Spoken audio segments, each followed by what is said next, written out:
Well, thank you very much. And I'm very happy to be at my home bookstore because I grew up in Denver, and I'm really delighted. And thank you for telling everybody who I am, because not everybody always knows.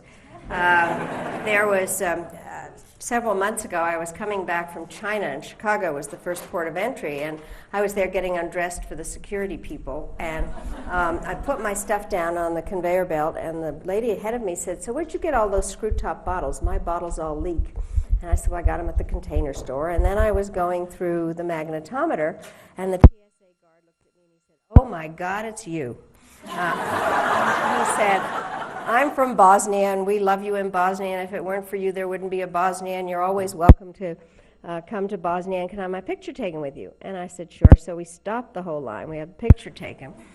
And then I go back to get my stuff, and the lady of the screw-top bottle says, "So what exactly happened here?" And I said, "Well, I used to be Secretary of State." And she said, "Of Bosnia?" So thank you for clear.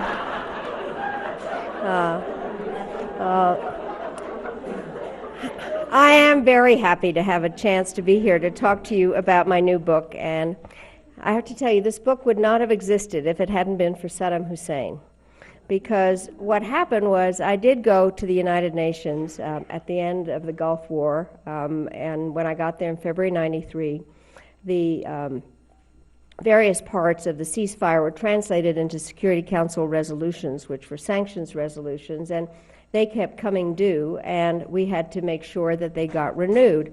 And so my instructions, I was what's known as an instructed ambassador, were to say perfectly terrible things about Saddam Hussein constantly, which he deserved because he'd invaded another country. So what happened was that a few weeks later, a poem appeared in the Baghdad press comparing me to many different things, and among them an unparalleled serpent.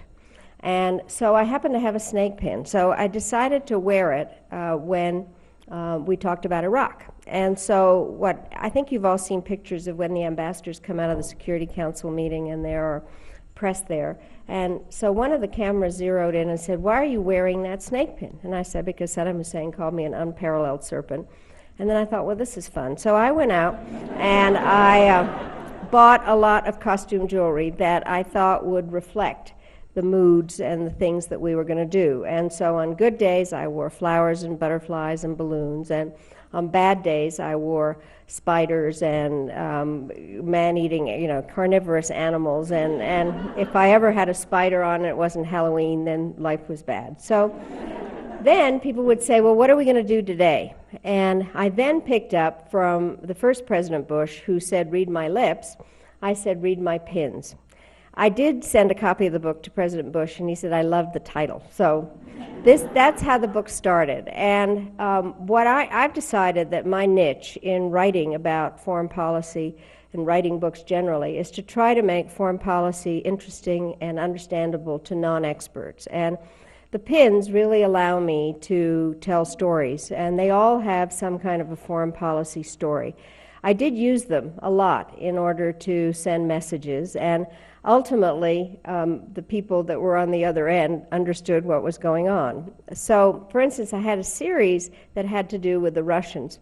Believe it or not, after the end of the Cold War even, the Russians decided to put a listening device into one of the conference rooms near my office as Secretary of State. And there was a guy that sat outside and listened while we talked about whatever we were talking about. We finally discovered the bug, and we complained officially to Moscow. But what happened was the next time I saw the Russian foreign minister, I wore a huge bug, and he really got it. As you know, in the last few days, the United States has completed a strategic arms control agreement with the Russians, and when I was in office, we were trying to renegotiate the anti-ballistic missile treaty. And I had a pin that's actually an arrow, but I had it on, and the Russian foreign minister looked at me, and he said, "Is that one of your missile interceptors?" And I said, "Yes, and we make them very small, and it's time to negotiate." So I had a lot of fun. I sometimes got into trouble with my pins and went too far, and I think that this particular time I did. If you look in the book, there is a really cute picture of President Clinton, former Secretary of Defense, Bill Cohen, and I sitting on a sofa looking like the three monkeys. And what happened was that this was after a NATO 50th anniversary ceremony, and we were talking about something, and a photographer came in, and President Clinton was the first one to put his hand over his mouth, and then Bill Cohen put his hand over his ears, and so I put my hands over my eyes, and it is one of the funnier pictures out there. So I then went out and I bought three monkeys. And when we went to Russia for the NATO, for a summit in the summer of 2000, I decided to wear the monkeys because I so objected to what the Russians were doing in Chechnya and denying everything, saying that nothing really was going on there. So President Putin actually said to President Clinton, "We notice what Secretary Albright wears in her pins. Why are you wearing those three monkeys?" And I said, "Because of your Chechnya policy." And he got really mad, and he said, you shouldn't be talking to the Chechens. And I said, "Well, I actually haven't." And he said, "Yes, you did." And then I thought, well, this is not worth arguing about. But it made me realize that I had kind of gone a little too far in the face of the president at that time of the Russian Federation. I think that I had fun with the book because I was able to go back and look at a little history of jewelry. I am not the first person that fastened clothes with a pin. People used to do that when they went out hunting for lunch. So, in fact, it is an old way that people kept their clothes on. And then what happened was that it was fun to look at certain ways that jewelry was used. I nicknamed Anthony and Cleopatra the first power couple. And they made a bet that she was not going to be able to serve him a really expensive meal. And so they apparently had some ordinary meal.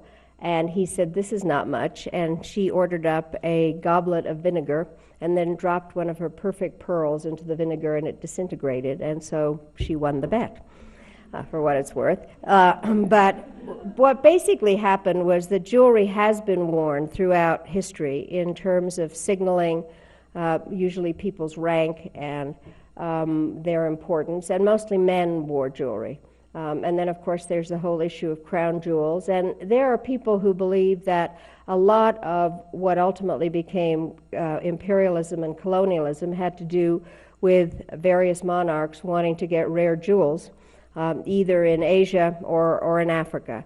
And if you look at the crown jewels everywhere, they really are quite fantastic. So my pins are mostly costume jewelry. I have a few fancy ones, but most of them are costume jewelry. There's one that is more expensive and fancier, is my Secretary of State eagle. What happened was I never believed that I'd be Secretary of State, and not that I lacked ambition, but that I'd never seen a female Secretary of State. And so my name was on a short list, and I was in a jewelry store, and they showed me this beautiful eagle and said, "You've got to buy it." And I said, "No, I'm not going to do that." And then in the back of my mind, I thought, if by some miracle I became Secretary of State, I would, in fact, buy it. So I did go back and get it. And what happened was that if you look at the picture, I'm standing there with one hand on the Bible and the other up in the air, swearing to defend the Constitution. And I look, and this pin is not fastened properly. So I'm not sure I ever swore properly to uphold the Constitution, because I was so sure this pin was going to fall on the Bible, the whole thing would be a mess. So after all that, you can't really see the pin in the swearing in, but it is on the cover of my Madam Secretary. So I do think this is an important time to understand foreign policy. There are an awful lot of things going on. President Obama has an agenda, the likes of which I've never seen. I wrote a book. The previous book was a memo to the president. I gave it to President-elect Obama at the time, and I wrote in it with the audacity to hope that this book might be useful. And I laid out an agenda which was pretty difficult at the time, and I think, unfortunately, most of the things are things that he has to deal with. I said we had to figure out how to fight terrorism without creating more terrorists. And I said at the time I disagreed with the term war on terrorism.